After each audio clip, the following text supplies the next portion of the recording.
भारतीय घरों में एक सवाल को मजाकिया अंदाज में टालने की कोशिश होती रही है। जब कोई छोटा बच्चा अपनी माँ या घर में किसी बड़े से पूछता है कि मैं कैसे पैदा हुआ था, इस सवाल का उन्हें एक कॉमन जवाब मिलता है, तुम्हें भगवान ने दिया था, तुम भगवान के घर से आए थे। बच्चे की जिज्ञासा शांत करने के लिए ये पंक्ति ही काफी होती है। उन्हें कभी प्रोसेस के बारे में नहीं बताया जाता। वो ईश्वरीय प्रकार्य वाली बात को सच मान लेते हैं। बड़े होने पर, किताबें पढ़ने पर, प्रोसेस समझने पर उनका भ्रम टूटता है। तब पता चलता है कि उसे पैदा करने के लिए माँ ने बड़ा कष्ट झेला।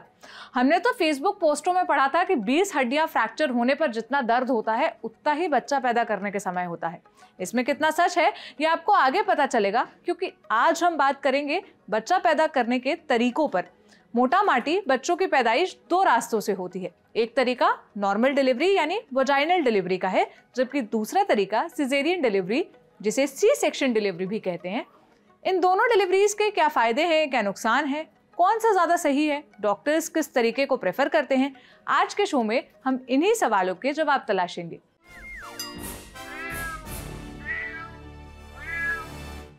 हाय, मेरा नाम है सोनल और आप देख रहे हैं ऑर्डिनरी की स्पेशल सीरीज म्याऊं। एक हैं डॉक्टर थालामस। उनका कहना है कि आजकल की लड़कियों ने सी सेक्शन डिलीवरी को लेबर पेन से बचने का जरिया बना लिया है। उन्होंने सिजेरियन डिलीवरी का ऑप्शन चुनने वाली महिलाओं को कई समस्याओं का जिम्मेदार बता दिया। उन्होंने कहा कि सी सेक्शन डिलीवरी से पैदा हुए बच्चों में डायबिटीज, मोटापा, अस्थमा और सांस से जुड़ी समस्याएं होती है। इस तरह की डिलीवरी तभी करानी चाहिए जब बच्चे को या माँ के जीवन को कोई खतरा हो।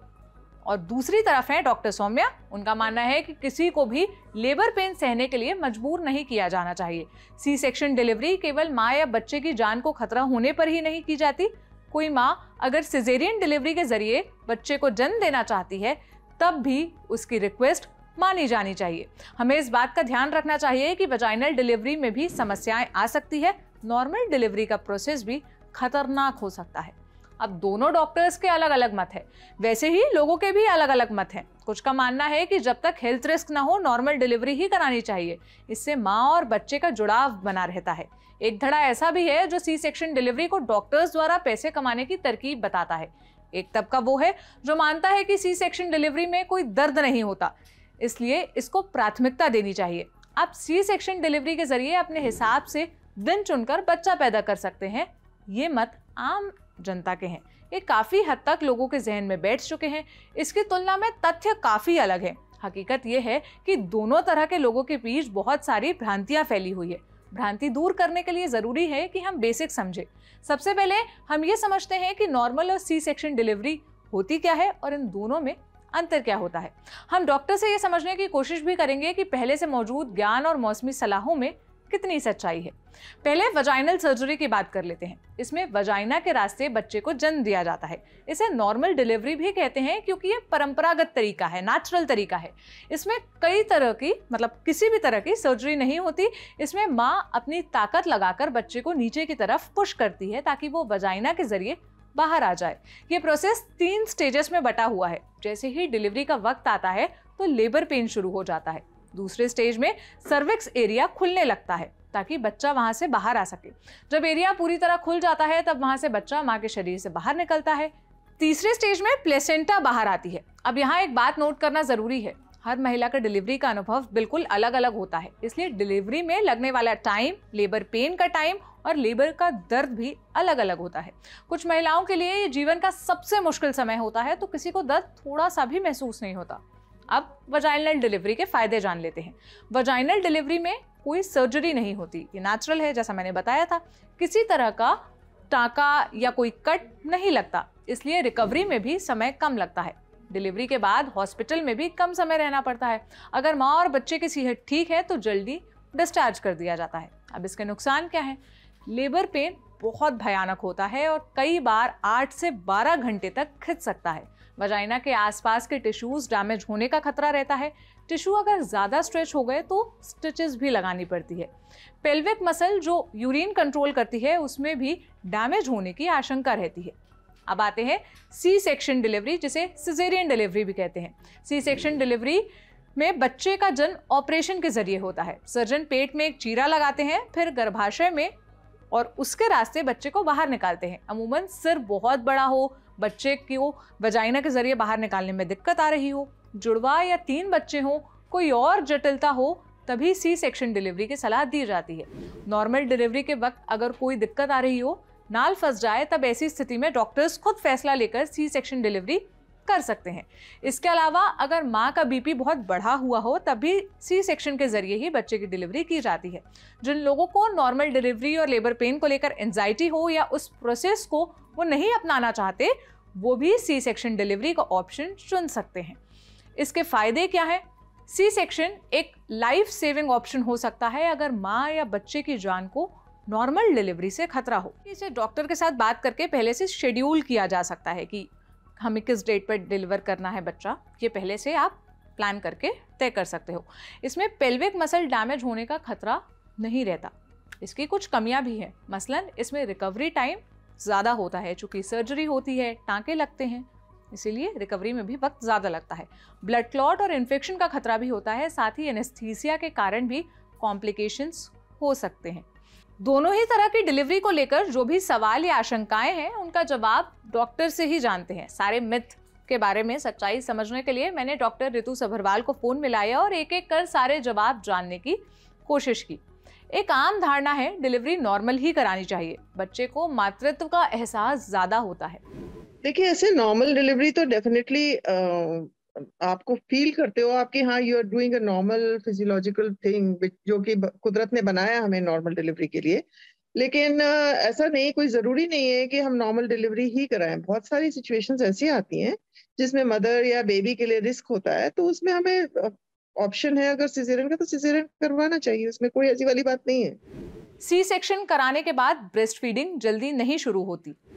देखिए, ऐसा है कि सिजेरियन के बाद आज की डेट में हम लोग टॉप फीड अलाउ ही नहीं करते हैं पेशेंट्स को। जो लेटेस्ट प्रोटोकॉल्स हैं उसके हिसाब से हमें मदर का breast milk he, the breast पे ही इलाज कराते हैं हम।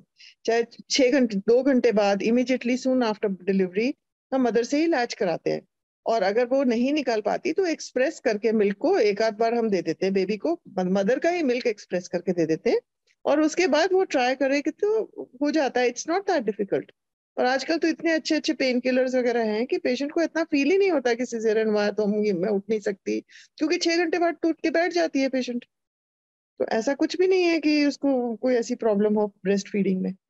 एक बार सी सेक्शन कराने के बाद अगली डिलीवरी भी सी सेक्शन करानी होगी? नहीं, फर्स्ट डिलीवरी अगर सिजेरियन है तो सेकेंड डिलीवरी नॉर्मल हो सकती है। अगर 2 बार सिजेरियन हो जाए तो तीसरी बार जो है फिर हम इलेक्टिव सिजेरियन ही करते हैं, क्योंकि तीसरी बार यूट्रस रप्चर होने के चांसेस होते हैं। लेकिन फर्स्ट टाइम अगर सिजेरियन हुआ, तो हमारे तो बहुत सारे पेशेंट्स हैं जिसका फर्स्ट टाइम सिजेरियन हो और सेकंड टाइम अगर सब कुछ नॉर्मल है तो नॉर्मल डिलीवरी हो जाती है, ऐसा कुछ नहीं है। डॉक्टर्स पैसे कमाने के लिए नॉर्मल डिलीवरी नहीं करते, सी सेक्शन करके ज्यादा पैसे कमाना चाहते हैं। ये तो बहुत गलत मिथ है, क्योंकि रीजन इसमें ये है कि एक नॉर्मल डिलीवरी में डॉक्टर, सपोजिंग मैं एक नर्सिंग होम ओनर हूँ, तो मेरा एक नॉर्मल डिलीवरी में खर्चा ऑलमोस्ट नेग्लिजिबल होता है, क्योंकि मुझे किसी से कुछ शेयर नहीं करना, कोई एनेस्थेटिस्ट मुझे बुलाने की जरूरत नहीं है। नॉर्मल डिलीवरी में जितने भी पेशेंट मुझे पैसे दे रही है, सारे के सारे पैसे मेरे पास है, और मेरा कोई एक्सपेंडिचर में कोई ऑक्सीजन नहीं खर्च होती है, मेरे कोई इक्विपमेंट की रिक्वायरमेंट नहीं होती कि बहुत सारा मुझे इक्विपमेंट यूज करना है। मतलब किसी किस्म का खर्चा होता ही है नहीं है नर्सिंग होम के अंदर, अगर एक नॉर्मल डिलीवरी होती है तो।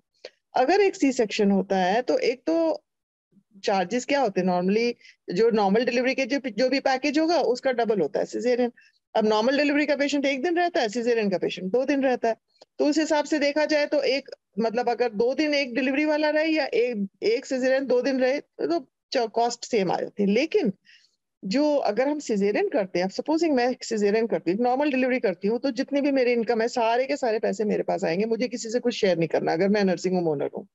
अब अगर मैं सिजेरियन करती हूँ, मेरा नर्सिंग होम है, ठीक है, हॉस्पिटल चार्जेस मेरे को मिलेंगे, लेकिन अब एनेस्थेटिस्ट आएगा, एनेस्थेटिस्ट अपनी फीस लेके जाएगा, असिस्टेंट सर्जन आएगा, असिस्टेंट सर्जन अपनी फीस लेके जाएगा, उसके अलावा कोई ऑक्सीजन यूज होती है या बहुत सारा इक्विपमेंट ऐसा यूज होता है, वो सारा का सारा खर्चा होता है। तो बेसिकली हमारे को लॉस ही होता है सिजेरियन करने में। सिजेरियन करने में हमें कुछ फायदा नहीं होता, और प्लस एक बदनामी भी होती है डॉक्टर की, उसने सिजेरियन कर दिया, अननेसेसरी बदनामी भी होती है कि उसने सिजेरियन कर दिया, तो उसको बिजनेस लॉस भी होता है, मॉनेटरी लॉस भी होता है सिजेरियन करने में, और बिजनेस लॉस भी होता है सिजेरियन करने में। तो कोई भी डॉक्टर सिजेरियन करना पसंद है। प्लस अनदर मेन थिंग जो है वो है एनी सर्जरी, चाहे सिजेरियन हो या कोई भी major, after all it's a major surgery.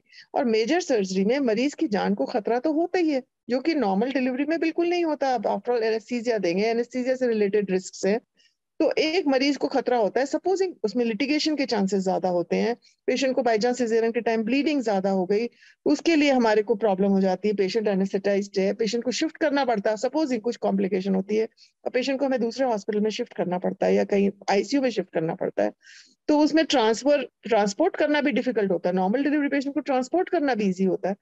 तो कोई डॉक्टर क्यों चाहेगी कि अननेसेसरी मेरे को पैसे भी नहीं कमाऊं, बदनामी भी कराऊं और उसके बाद रिस्क भी, लिटिगेशन का भी रिस्क लूं? तो कौन सा डॉक्टर चाहेगा इस चीज के लिए?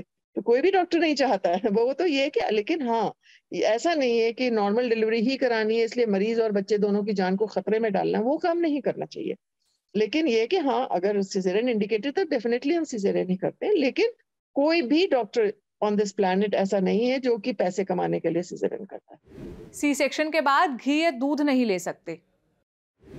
इस बात में बिल्कुल एक पैसे की भी सच्चाई नहीं है। मेरा पेशेंट तो अगर तीसरे दिन घर जाता है, जो सिजेरियन वाला, तो मैं उसको कहती हूँ घर जाके पिज्जा खाओ, बिरयानी खाओ, कोई दिक्कत नहीं है। और दूध तो हम उसी दिन पिला देते हैं। आप जैसे ही उसके बाउल साउंड्स आ जाते हैं 6-8 घंटे के बाद, तो हम उसके बाद ही अलाउ कर देते हैं दूध पीने के लिए। और दूध पीने से कोई स्टिचेस खराब नहीं होते। सी सेक्शन के वक्त इंजेक्शन दिया जाता है जिसकी वजह से जीवन भर पीठ में दर्द रहता है। जरूर पीठ में इंजेक्शन दिया जाता है, उसको स्पाइनल एनेस्थीसिया बोलते हैं। स्पाइनल एनेस्थीसिया हम लोग इसलिए देते हैं क्योंकि जनरल एनेस्थीसिया से स्पाइनल एनेस्थीसिया सेफर होता है, मरीज के लिए जान को खतरा इसमें कम होता है अगर हम स्पाइनल एनेस्थीसिया दें। लेकिन आजकल इतनी फाइन नीडल से, हम 24 नंबर की, 25 नंबर की नीडल से, कई बार 26 नंबर की नीडल से भी हम लोग स्पाइनल एनेस्थीसिया देते हैं। तो उससे पेशेंट को पहले पेन का तो खैर कोई कनेक्शन ही नहीं है। इसे जो कमर में दर्द होता है इसका पेन, इसका स्पाइनल एनेस्थीसिया से कोई कनेक्शन नहीं है। हाँ, लेकिन ये स्पाइनल एनेस्थीसिया देने की वजह से क्या होता है कि कई बार तीसरे दिन पेशेंट को स्पाइनल हेडेक होता है, यानी कि पेशेंट को सिर में दर्द शुरू हो जाता है तीसरे दिन, जो कि 4 दिन रहता है, 7वें दिन तक रहता है, तो इसको हम स्पाइनल हेडेक बोलते हैं। तो वो भी आजकल नहीं होता है, क्योंकि पहले पुराने जमाने में नीडल्स बड़ी मोटी यूज करी जाती थी स्पाइनल एनेस्थीसिया के लिए, लेकिन आजकल इतनी फाइन नीडल्स यूज करते हैं तो उसकी वजह से स्पाइनल हेडेक भी आजकल ऑलमोस्ट नेग्लिजिबल, वो भी नहीं होता। सी सेक्शन से पैदा हुए बच्चे को डायबिटीज, मोटापा, अस्थमा और सांस से जुड़ी समस्याओं का खतरा ज्यादा होता है। ऐसा कुछ नहीं है। ऐसे बहुत सारी स्टडीज हैं जो उसकी फेवर, नॉर्मल डिलीवरी के फेवर में कहती हैं, बहुत सारी स्टडीज हैं जो सिजेरियन के फेवर में कहती हैं। ऐसा कुछ नहीं है, मतलब कुछ प्रूवन नहीं है सच। तो ये ऐसे आप छोटी मोटी स्टडीज को लेके बैठेंगे तो उसका कोई रिजल्ट नहीं है। तो अब आपको डिलीवरी के दोनों ऑप्शंस के बारे में सारी बातें पता चल गई। आपने फायदे और नुकसान दोनों समझ लिए। अब इनके आधार पर आप न्यूट्रल होकर फैसला ले सकते हैं कि आपको डिलीवरी के वक्त कौन सा तरीका चुनना है। याद रखिए, कोई भी तरीका आपको अच्छी या बुरी मां नहीं बनाता। आपका शरीर आपका है, इस शरीर पर आपका अधिकार है। आपको अपने लिए जो सही लगे वो ही चुनिए। बाकी मुझे पूरी उम्मीद है कि ये एपिसोड देखकर आपको नई जानकारी जरूर मिली होगी। कैसा लगा ये एपिसोड मुझे कमेंट सेक्शन में बताइएगा। अब मुलाकात होगी कल एक नए एपिसोड के साथ। अपना ख्याल रखिए। शुक्रिया।